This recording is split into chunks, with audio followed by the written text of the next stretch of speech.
När du var som hungrigast hade du kunnat äta människokött för att överleva?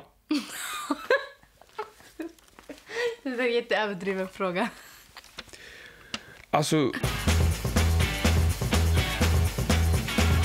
Hej, jag heter Cedra. Hej, jag heter Rajab. Och det här är saker som du hade aldrig vågat fråga någon som har levt i hunger. Vad är bakgrunden till hunger? Det är så att jag kommer från Syrien, så att de har väldigt problem. Liksom, det är bakgrunden till att landet har liksom den extrema så här, fattigdomen. Och det som orsakat fattigdomen, det är kriget. För mig är det så att jag kommer från Afghanistan. Ett land där det har kriget pågått i nästan 45 år. Nästan 60 år tillbaka, då var det mitt hemland. Det var en av de absolut modernaste ekonomier. Allt fungerade hur väl som helst. Men det är kriget som såklart i 45 år som har orsakat hela det här. Det är barn, det är familj, det är äldre, det är de som blir drabbat. Känns allt annat än mat oviktigt? När jag inte hade någon mat, då känns alltid som oviktigt. Alltså min dröm och liksom allt jag ville nå var maten. Hur skulle jag kunna få mat? Hur skulle jag kunna mata mina föräldrar, mina syskon? Så det var lite det viktiga och centrala liksom, målet i livet.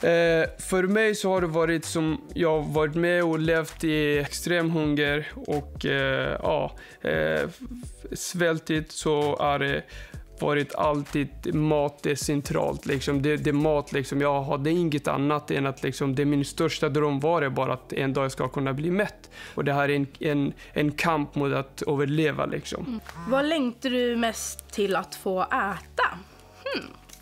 Det var inte så många matsorter som jag åt när jag var liten, så det var inget sådär att sushi eller det här jag längtade efter. Det var enda mat jag åt när jag var yngre i det mesta, det var ju just potatis och bröd. För det för mig känns att det är ju, de har ju räddat mitt liv och mina syskons liv och många andra. Det är det man tänker på, att liksom bara få någonting i magen. Man tänker inte så mycket på vad det är för någonting.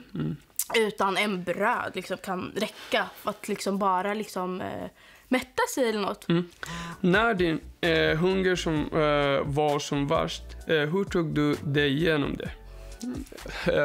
Alla somrar, alla barn, hela familjen liksom, försökte odla och vatten fanns inte liksom, där precis vid huset. Så vi behövde liksom, flera kilometer med såna här plast, såna här flaskor i ryggen liksom, och hämta vatten liksom, och vattna.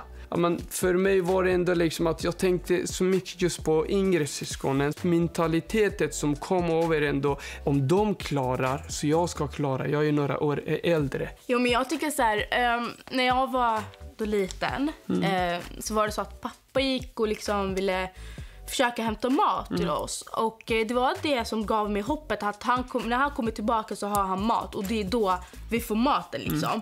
Jag hade ändå hopp på att jag ska få mat snart. Du tröstade dig genom det att exakt. Du kommer få mat liksom så. Trots att du visste liksom kanske det blir mat. Eller det, så att... men jag hade ändå hopp att han kommer tillbaka. Jag tänker inte på det. Hur känns hungern? Det är för att jag inte skulle känna på den känslan, så brukade jag alltid så här lägga mig och nu vill jag sova för att inte känna på den känslan. Så fort jag kände på nu kommer jag få den här känslan, den hemska känslan liksom, den är Det är det absolut det hemska känslan som finns. För den är inte bara en känsla liksom. Det gör ont, det svider när det går så många timmar liksom. Kroppen skriker. Alltså kroppen skriker verkligen att nu vatten. Men jag vet redan att jag kommer inte att få. Då är det ännu mer liksom jobbigt. Hur påverkar hungern dig psykiskt? Mådde du sämre psykiskt på grund av hunger?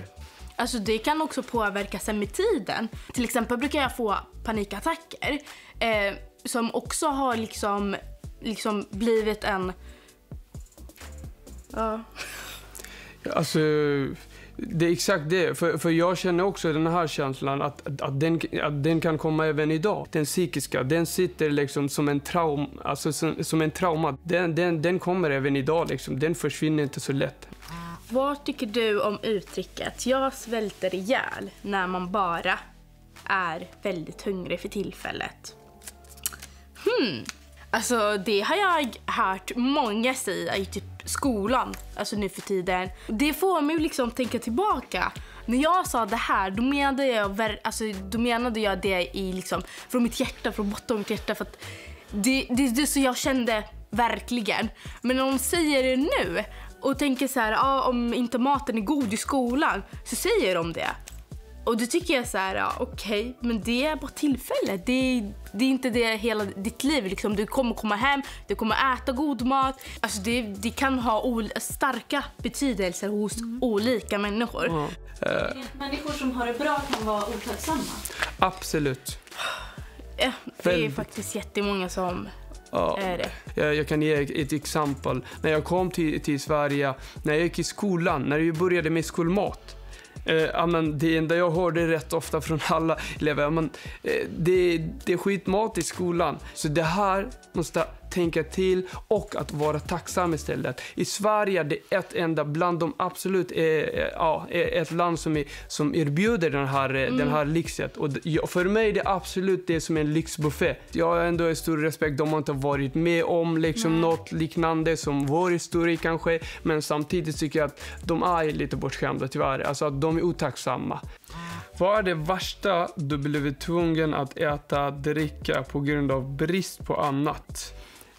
Det har varit liksom att det är inte så att varje dag liksom mamma kunde baka bröd och så. Det fanns bitar av bröd som var kvar som var extremt hårda så de gick inte. Så de la jag i vatten för att de blev liksom mjukare och bara olika växter ibland. Alltså jag bara trycker i liksom. Alltså jag vet att några gånger vi blev sjuka på grund av det också för vi visste inte vad vi åt. Så det liksom det blev att vi blev sjuka efter det.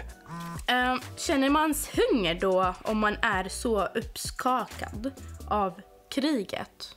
Där jag bott liksom, det har varit krig i många år. Över 40-45 år liksom har det varit krig. När jag var yngre så det var det alltid handlade om just liksom mat liksom. Då var det tänkte mat liksom mest. För kriget har det varit alltid liksom jättelängre period liksom. Men jag tror det också det beror på om man växer upp med äldre eller yngre. Ska man ta hand om liksom de yngre? Jag behöver självmat, men det finns yngre som också behöver i liksom familjen. Men jag själv hade jag liksom bara äldre i familjen så jag hade inte känt som att jag behöver mat. Just det, du fick av dem liksom äldre precis, liksom de alltid exakt. Ger maten liksom till yngre. Precis, men för mig var det ändå jag hade yngre syskon så jag behövde tänka på dem hela tiden liksom just mat och gick själv hungrig och då var det det var extremt liksom.